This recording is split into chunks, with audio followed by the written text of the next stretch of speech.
পহেলা বৈশাখের জন্য রসগোল্লা সবাই বানাতে চায়। আজ আপনাদের সাথে খুব সহজ পদ্ধতিতে রসগোল্লার রেসিপিটা শেয়ার করছি। হঠাৎ দাওয়াতের একটা আয়োজন করেছি, তো মেহমানের জন্যই আমি রসগোল্লাটা বানিয়েছি। ভাবলাম আপনাদের সাথে রেসিপিটা শেয়ার করি, পহেলা বৈশাখে আপনাদের কাজে আসবে। আসসালামু আলাইকুম, সেলিনাস ক্রিয়েটিভিটি থেকে আমি সেলিনা। অনেক দিন পর আশা করছি আল্লাহর রহমতে সবাই ভালো আছেন। আলহামদুলিল্লাহ, আমরাও ভালো আছি। রোজার সেই মাঝামাঝি থেকে এত এলোমেলো হয়ে গেছি, মানে এটা ওটা সব মিলিয়ে একটার পর একটা ব্যস্ততা। ঈদটাও এত এলোমেলো গিয়েছে, এরপরে মনে হয় যে সব কিছু গুছিয়ে আর উঠতে পারছি না।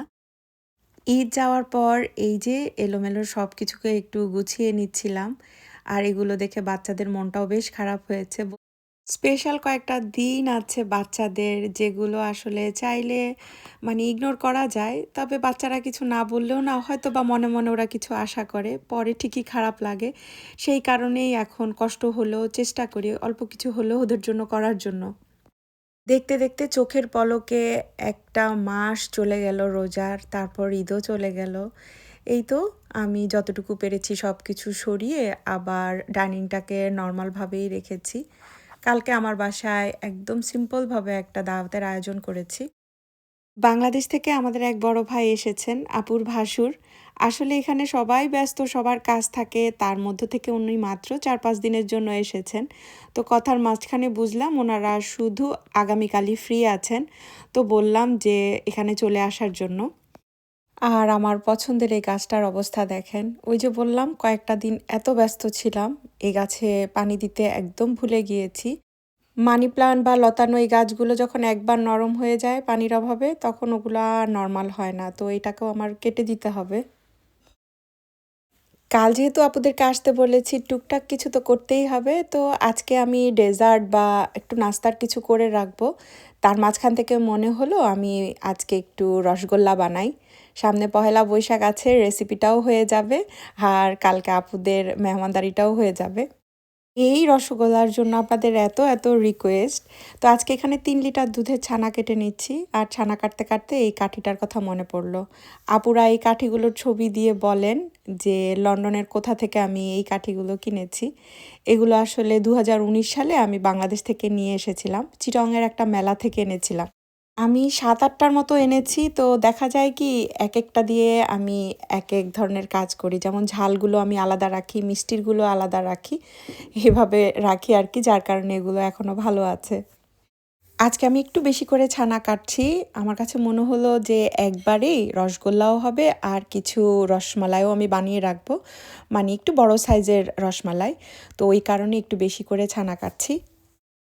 এখানে 3 লিটার দুধের জন্য 6 টেবিল চামচ ভিনেগার নিয়েছি। তার সাথে সমপরিমাণ পানি দিয়ে আমি এই মিক্সচারটা রেডি করে রেখেছিলাম। দুধে বলক আসার সাথে সাথেই আমি পানিটা দিয়ে তো ছানা কেটে নিয়েছি। এগুলোকে এখন এভাবেই রেখে দিব যাতে বাড়তি পানিটা ঝরে যায়।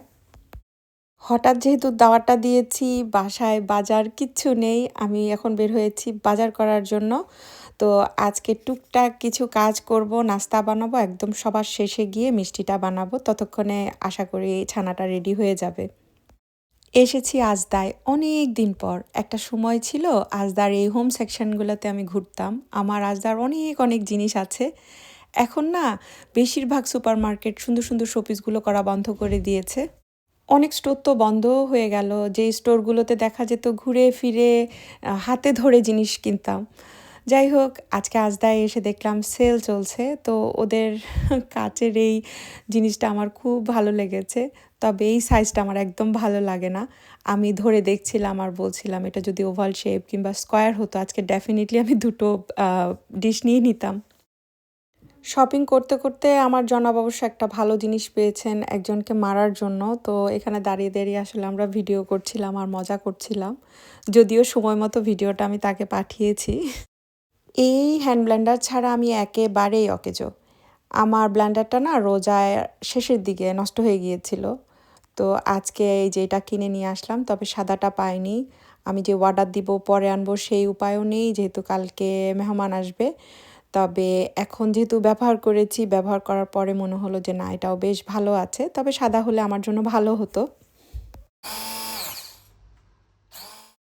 আমি গাজরের যেই লাড্ডুটা সেটা বানাবো, যেহেতু আজকে ছানা কেটেছি একসাথে হয়ে যাবে। আর এই গাজরের লাড্ডুটা বেশ মজারও হয়, বাসায় অনেকগুলো মাওয়া বানানোই আছে, তো ভাবলাম যে মাওয়া ছানা সবই যেহেতু আছে গাজরের লাড্ডুটা বানিয়ে ফেলি। ছানা মাওয়া দিয়ে গাজরের এই লাড্ডুর রেসিপি আমার ফেসবুক পেজেও দেওয়া আছে, আবার আমার রান্নার চ্যানেল সেলিনাস কিচেনেও দেওয়া আছে, আপনারা চাইলে সেখান থেকেও দেখে আসতে পারেন। এই ভিডিওটা ফেসবুকে আমার এত বেশি ভিউজ হয়েছে আলহামদুলিল্লাহ। পরবর্তীতে রান্নার অনেক বড় বড় চ্যানেলেও আমার এই ভিডিওটা মানে কপি করে করা হয়েছে। যদিও অনেকে হয়তো সেটা বুঝেন না, বাট আমরা যারা প্রথমে ভিডিওটা ছাড়ি আমরা কিন্তু ঠিকই বুঝি। তো এখানে আমি অলরেডি গাজরগুলোকে দুধ দিয়ে সিদ্ধ করতে বসিয়ে দিয়েছি। আর এই যে মাওয়া, এটা আমার ডিপে করা ছিল আগেই। তো এখানে যেটা করেছি, কিছু মাওয়া না আমি একদম শক্ত করে রাখি, যেটা গ্রেট করে মিষ্টির উপরে দেওয়ার জন্য। আর ঠিক এরকম একটু নরম অবস্থায়ও আমি কিছু মাওয়া রেখে দিই, যেহেতু আমার এই ধরনের ছানার লাড্ডু কিংবা মিষ্টি বানানো হয় সে কারণে। অনেকেই এই প্রশ্নটা করেন যে আপু মাওয়া কতদিন ডিপে রাখা যায়? মাওয়া যেহেতু জাল করে করা হয়, আমার মনে হয় আপনারা ৬-৭ মাস পর্যন্তও রাখতে পারবেন। তবে অত লম্বা সময় তো আমাদের আর রাখা হয় না। দেখা যায় একবার বানালে আমাদের ৩-৪ মাসের মধ্যেই খাওয়া হয়ে যায়। তবে আপনারা চাইলে লম্বা সময়ের জন্যও রাখতে পারবেন। অনেকে আবার এটাও জানতে চান যে আপু ছানা তৈরি করে ডিপে রাখা যাবে কিনা? সত্যি কথা, ছানা সরাসরি আমি কখনো ডিপে রাখিনি, তারপরে যে মিষ্টি বানানো সেটাও আমি করিনি। তবে আমার রসমালাইটা যেহেতু বানানো হয়, আমি যেটা করতাম ছানা দিয়ে ছোট ছোট মিষ্টি বা বড় মিষ্টি বানিয়ে সেটা আমি ডিপে রাখতাম। সেটা পরে বের করে নর্মাল হওয়ার পর আমি রসমালাইয়ের যে মালাই সেটা বানিয়ে তার মধ্যে ছানার মিষ্টিগুলো দিয়ে জাল করে তারপরে আমি মিষ্টিগুলো বানাতাম। আবার আপনারা চাইলে পুরোপুরি মিষ্টি বানিয়ে সেটাও ডিপে রাখতে পারেন। মেহমান আসার আগে বা আধা ঘন্টা আগে আপনারা বের করে নিলেই দেখবেন যে মিষ্টি নরমাল হয়ে গেছে। মিষ্টি ডিপে রাখলে কখনোই কিন্তু আইসের মতো যে শক্ত হওয়া সেটা হয় না। আজকে যারা আসবে সবাই মোটামুটি বলতে পারেন কমই মিষ্টি খায়। তারপরেও এই খাবারগুলো সবাই কম বেশি পছন্দ করে। তো সেই কারণে আজকে আমি একটু ছোট ছোট করে এই লাড্ডুগুলো বানালাম। এই লাড্ডুটা সবাই এত পছন্দ করেছে। আজকে যে রসগোল্লাগুলো বানাবো তার জন্য আমাদের একটা পাতলা শিরা লাগবে। তো সেই শিরার জন্য আমি এখানে ৬ কাপ নরমাল পানি নিচ্ছি, আর তার সাথে আমি ৩ কাপ চিনি দিচ্ছি। আপনারা চাইলে ৩ কাপ চিনির সাথে ৭ কাপ পানিও দিতে পারেন, কারণ রসগোল্লা শিরাটা কিন্তু বেশ পাতলা হয়। সামনে পহেলা বৈশাখ, সবাই পহেলা বৈশাখে এই রসগোল্লাটা বানাতে চায়। তো সেই কারণেই আজকে আমি স্টেপ বাই স্টেপ পুরো ভিডিওটা নিয়েছি। আমি অলরেডি আমার রান্নার চ্যানেল সেলিনাস কিচেনে এই রসগোল্লার রেসিপিটা দিয়ে দিয়েছি। সেখানে আপনারা A to Z সবগুলো টিপস পেয়ে যাবেন ইনশাল্লাহ। রসগোল্লার শিরাতে আমার আম্মুকে দেখতাম একদম কিচ্ছু দিত না, শুধু এক টুকরো দারচিনি দিয়ে দিত। তবে আমি এই তো দারচিনির সাথে একটু চিমটি পরিমাণ হচ্ছে এলাচির গুঁড়োটাও দিয়েছি। আমার আম্মু সবসময় একটা কথা বলতো, দুধের জিনিস জাল করে করে স্বাদ বাড়ে, আবার দুধের জিনিস জাল করলে একটা সুন্দর ফ্লেভার হয়। অনেক বেশি গরম মশলা দিলে জানি সেই ঘ্রাণটা নষ্ট হয়ে যায়। তো আমিও এখন চেষ্টা করি সেই জিনিসটা ফলো করার জন্য। এই যে এই ছাঁকনিটাতে আমি ছানাটা রেখে দিয়েছি, এই ছানাটা থেকে দেখেন কিছুটা পানি বের হয়েছে। তো অনেকেই একটা কমেন্টস করেন, যেই সমস্যাটা একেবারেই কমন সেটা হচ্ছে শিরাতে এই ছানা দিয়ে জাল করার পর ছানা ফেটে যায় বা মিষ্টিগুলো শিরার সাথে মিলে যায়। তো এটা একটা কারণ। আপনাদের ছানাতে যদি পানি থাকে বা এরকম বাড়তি পানিটা থাকে, তাহলে মিষ্টি শিরায় দেওয়ার সাথে সাথে নষ্ট হয়ে যাবে। এটা খুব স্বাভাবিক একটা জিনিস। আজকে একদম সিম্পলভাবে আপনাদের সাথে এই রসগোল্লার রেসিপিটা শেয়ার করছি। এখানে আমার ঠিক ২.৫ কাপ ছানা আছে, হাফ কাপ যেহেতু আমি গাজরের লাড্ডুর সাথে দিয়ে দিয়েছি। তো এই ২.৫ কাপের জন্য আমি ২.৫ চা চামচ ময়দা দিলাম, আর চিমটি পরিমাণ দিয়ে দিচ্ছি এলাচির গুঁড়ো, আর চিমটি পরিমাণ লবণ দিয়েছি। এখানে আমি কোনো ধরনের বেকিং পাউডার, বেকিং সোডা, চিনি কিংবা অন্য যে উপকরণ কিচ্ছু মিলাইনি। এবার আপনারা ১.৫-২ মিনিট এই ছানাটাকে হাত দিয়ে একটু মেখে নেবেন, যাতে এর ভেতরে কোনো ধরনের দলা না থাকে। এরপর আপনারা আপনাদের মন পছন্দে মিষ্টির সাইজগুলো করে নিলেই আপনাদের রসগোল্লার মিষ্টি রেডি। এই ছানার মিষ্টিটা না খুব বেশি ফুলবে না, মানে যেই সাইজটা আপনারা নিবেন সেই সাইজ থেকে ২ গুণ বা ২.৫ গুণ হবে। তো সেভাবে আপনারা আপনাদের মিষ্টিগুলো বানিয়ে নেবেন। এই যে শিরাটা আমি আগে বানিয়ে রেখেছিলাম, এটাকে আমি এখন বলক তুলে নিয়েছি। এই কাজটা অবশ্যই করবেন। রসগোল্লা ছাড়ার আগে শিরাতে আপনারা বলক তুলে নেবেন, তারপরে রসগোল্লাগুলো দিবেন। আর অবশ্যই আরেকটা জিনিস খেয়াল রাখবেন, সেটা হচ্ছে হাঁড়িটা একটু খোলামেলা নেওয়ার চেষ্টা করবেন। আমরা সাধারণত শিরার জন্য দেখা যায় কি ছোট পাতিল ব্যবহার করি, তখন দেখা যায় মিষ্টি গায়ে গায়ে লেগে থাকে, ফুলতে চায় না বা অনেক সময় মিষ্টি লেগে লেগে ছিঁড়ে যায়। তো চেষ্টা করবেন খোলামেলা একটা হাঁড়ি নেওয়ার জন্য, যেহেতু আমরা সবসময় ঘরে আসলে অল্প মিষ্টিই বানাই। শুরু থেকে ঢাকনা দিয়ে 10 মিনিট আমি মিষ্টিগুলোকে জাল করেছি। মাশাআল্লাহ দেখেন মিষ্টিগুলো একদম ফুলে গেছে, শিরাটাও বেশ কমেছে। এখন আমি আবার এখানে 1 কাপের মতো পানি দিয়ে ঢাকনা দিয়ে এই মিষ্টিকে জাল করব। ঠিক 20 মিনিট আমি এভাবে পাতলা শিরায় মিষ্টিটা জাল করেছি। 20 মিনিট পর ঠান্ডা কিছু পানি একটা বোলে নিয়ে মিষ্টিটাকে এভাবে ছেড়ে দেখেছি। যখন দেখবেন যেভাবে ডুবে যাচ্ছে তখন বুঝবেন যে আপনাদের মিষ্টি রেডি।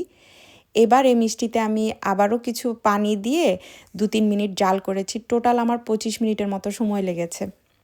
এবার এই মিষ্টির হাঁড়িটা আমি সারা রাতের জন্য ঠিক এভাবে রেখে দিব। তবে একটা জিনিস খেয়াল রাখবেন, যখন ফাইনাল পানিটা দিবেন তখন খেয়াল রাখবেন প্রত্যেকটা মিষ্টি যাতে শিরাতে ডুবে থাকে। পরের দিন সকালের একটা ক্লিপ আপনাদের সাথে শেয়ার করছি, তা না হয় আপনারা বুঝবেন না যে এই মিষ্টির ভেতরটা কেমন হয়েছে। দেখেই বুঝতে পারছেন এর ভেতরটা কতটা জালিদার। আপনারা যারা বলেন যে ভেতরটা শক্ত, তারা নিশ্চয়ই বুঝতে পারছেন এই মিষ্টির ভেতরটা শক্তও হয়নি। এবার আপনারা চাইলে এই রসগোল্লা দিয়ে রসমালাই কিংবা ক্ষীরের গোল্লা সব কিছু বানাতে পারবেন খুব সহজে।